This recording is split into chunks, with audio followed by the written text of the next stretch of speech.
Hello मित्रों, आप सभी का एक बार पुनः इस क्लास में स्वागत है। जैसा कि आप सभी जानते हैं, हम राजस्थान की हवेलियों के बारे में पढ़ रहे थे और कई सारी हवेलियां हमने पढ़ दी थी। आगे हम इसी कड़ी में आगे चलते हैं। फलोदी, जैसे जोधपुर की हमने हवेलियां सारी देख ली थी, अब फलोदी की कुछ हवेलियां हैं वो देख लेते हैं। फलोदी में आप देखोगे तो देखिए, लालचंद ढड्डा की हवेली, फूलचंद गोलचा की हवेली, अमरचंद्र कोचर की हवेली, सांगीदास थानवी की हवेली, ये कुछ हवेलियां हैं। इनको याद करने की ट्रिक इस प्रकार से है, देखिए। लाल फूल अमर सांगरी, लाल लाल फूल अमर सांगरी, इसको यहाँ रख लेते हैं। लाल फूल अमर सांगरी, फलोदी। लाल से लालचंद ढड्डा की हवेली, फूल से फूलचंद गोलचा की हवेली, अमर से अमरचंद्र कोचर की हवेली और सांगरी से सांगीदास थानवी की हवेली। ठीक है। पटवों की हवेली जैसलमेर में है, ये तो वैसे आपको याद रखनी पड़ेगी। पटवों की हवेली फेमस हवेली है जैसलमेर की। इसमें सिंध, भारत, मुगल व यहूदी स्थापत्य कला का अद्भुत संगम देखने को मिलता है।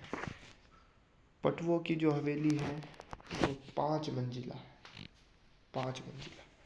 पटवों की हवेली 5 मंजिला है। इसका जो निर्माण कार्य है वो गुमान चंद्र बाफना के द्वारा अपने 5 पुत्रों हेतु किया गया 18वीं शताब्दी में। 18वीं शताब्दी में पटवों की हवेली का निर्माण हुआ गुमान चंद्र बाफना के द्वारा।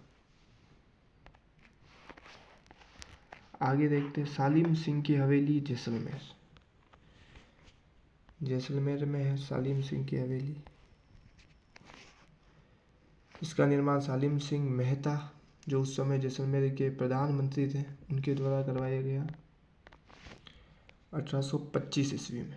9 मंजिला है, इस कारण से 9 खंडी हवेली भी कहते हैं। सालिम सिंह की जो हवेली है वो जैसलमेर में है। सालिम सिंह मेहता ने इसका निर्माण करवाया, 1825 में बनी। और सालिम सिंह की जो हवेली है वो 9 मंजिला है। कितने मंजिला है? 9 मंजिला है, इसलिए इसको 9 खंडी हवेली के नाम से भी जाना जाता है। 7 खंड इसके पत्थर के हैं, वो 8वां 9वां लकड़ी का। ये इतना कोई इम्पोर्टेंट नहीं है, ये भी कोई इतनी इम्पोर्टेंट नहीं है।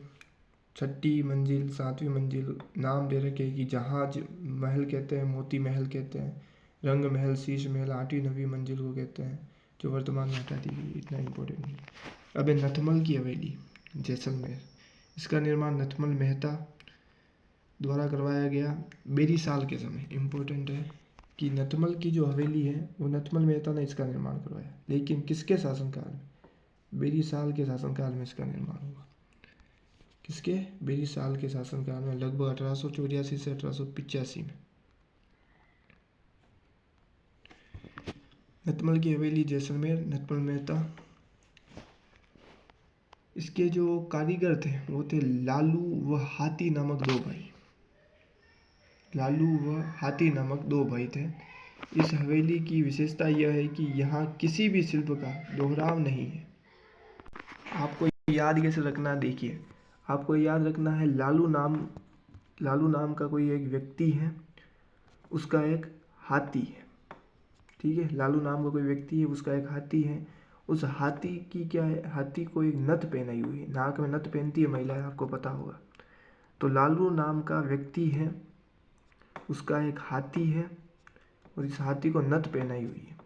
नथ ऐसी है, नथ की आपको विशेषता याद रखनी है कि उस नथ की विशेषता है कि यहाँ किसी भी शिल्प का दोहराव नहीं है, कि जो एक बार डिज़ाइन उस नथ के ऊपर बन गई है, उस हाथी के जो नथ पहनी हुई है, लालू नामक व्यक्ति का हाथी है, उसने नथ पहनी हुई है। उस नथ की एक विशेषता है कि भाई उसके ऊपर जो डिज़ाइन है, उस डिज़ाइन का किसी भी प्रकार से दोहराव नहीं है।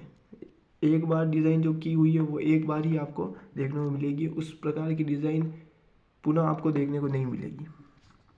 ठीक है, आगे हम देखते हैं जैसे जैसलमेर में सोडो की हवेली है, सोडो की हवेली है,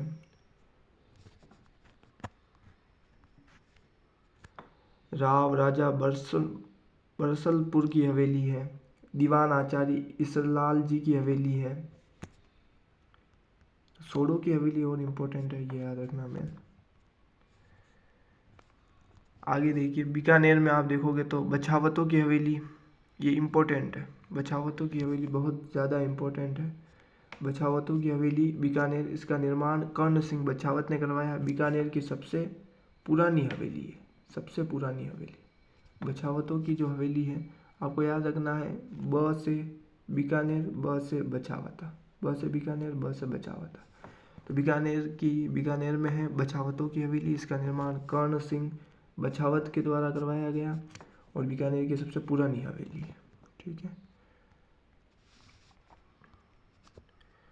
फिर बीकानेर में और कई सारी हवेलियां हैं, जैसे रामपुरिया की हवेली, ठीक है, मोहता हवेली, डागा हवेली, कोठारी हवेली, सेठिया की हवेली, सेठ चांदमल ठड्डा की हवेली, मुंदड़ा हवेली, गुल्लेच्छा हवेली। ठीक है, अगर आप इन्हें याद करना चाहते हैं तो ये साइड में ट्रिक भी है। सेठ चांदमल डाम, डाम, सेठ से सेठिया आपको याद रखना, सेठ चांदमल याद रखना, डा से आपको याद रखना है कोठारी, मुंदड़ा, ड देखिए ये ड, मुंदड़ा याद रखना। ठीक है, और म से मोहती हवेली याद रखनी, ड से डागा हवेली भी याद हो जाएगी। ठीक है, ये ट्रिक आपको इस प्रकार से है। आगे चलते हैं, सुराणाओं की हवेली की अगर मैं बात करूं, सुराणाओं की हवेली चूरू, आपको सू से कैसे याद रखना, देखिए ये सू आपने पकड़ा, सू से आपने चोर बना दिया, सोर चोर, कि मेवाड़ी भाषा में सोर भी कहते हैं चोर को। तो सू से सोर बनाया, फिर चोर बनाया, चोर से आपने चूरू बना दिया। ठीक है, इसे लिंक करके याद कर लोगे तो आसानी से याद हो जाएगा। तो सुराणाओं की हवेली चूरू, सुराणाओं की हवेली चूरू, या आप ऐसे भी याद कर सकते हो, यहाँ सू है, यहाँ चू है, सू है चू है, छोटी ऊ की मात्रा, वैसे ही याद हो जाएगा। ठीक है, आगे देखते हैं, आगे लगभग हो चुकी है आज, कंप्लीट है हमारी राजस्थान की जो भी हवेलियाँ हैं उनमें, बस केवल ये चूरू की हवेली और बची है, इनको देख लेते हैं। देखिए चूरू में और आप देखोगे तो मंत्रियों की मोटी हवेली, माल जी का कमरा, कन्हैया लाल बागला की हवेली और राम निवास गोमनका की हवेली। अब इनके लिए बहुत अच्छी ट्रिक है, जैसे देखिए राम के मंत्री, भगवान राम उनके मंत्री, मंत्री का नाम है कान्हा, कान्हा ने माल चुराया, ये ट्रिक आपको याद रखनी है। ठीक है, ट्रिक याद हो गई होगी कि राम के मंत्री कान्हा ने माल चुराया, कि राम के मंत्री कान्हा ने माल चुराया। अब देखिए राम से आपको याद रखना है राम निवास गोयनका की हवेली, मंत्री से आपको याद रखना है मंत्रियों की मोटी हवेली। ठीक है, फिर कान्हा से आपको याद रखना है कन्हैया लाल बागला की हवेली, माल से आपको याद रखना है माल जी का कमरा, चू से आपको याद रखना है चूरू। कितनी आसानी से याद हो गई सारी चीज़ें। ठीक है, राम के मंत्री कान्हा ने माल चुराया, राम से राम निवास गोयनका, मंत्री से मंत्रियों की मोटी हवेली, कान्हा से कन्हैया लाल बागला, माल से माल जी का कमरा और चू से चूरू। ठीक है, फिर है नाहटों की हवेली, नाहट सरदार, आपको याद कैसे रखना है, नाहट, ना मतलब मत हट, किसको बोल रहे, सरदार को बोल रहे, तो मत हट सरदार, नाहट सरदार। नाहटों की हवेली सरदार शहर चूरू, सरदार शहर चूरू में, ये तो हमें पता है। ठीक है, तो नाहट की हवेली सरदार शहर चूरू। दानचंद्र चोपड़ा की हवेली सुजानगढ़ चूरू।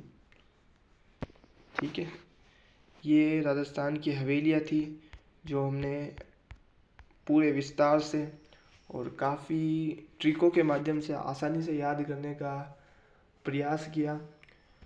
इसी प्रकार की और भी ट्रिकें मैं आपके सामने आगे लाऊंगा, अन्य टॉपिक से संबंधित, आर्ट एंड कल्चर के ही या हिस्ट्री के, पॉलिटी के, जो भी मेरे पास अच्छे टॉपिक्स होंगे जिनकी ट्रिक्स होगी और मैं ट्रिक्स बनाऊंगा उनके ऊपर, वो सारी ट्रिक्स मैं आपके सामने लेके आऊँगा। तब तक के लिए धन्यवाद। जय हिंद, जय भारत।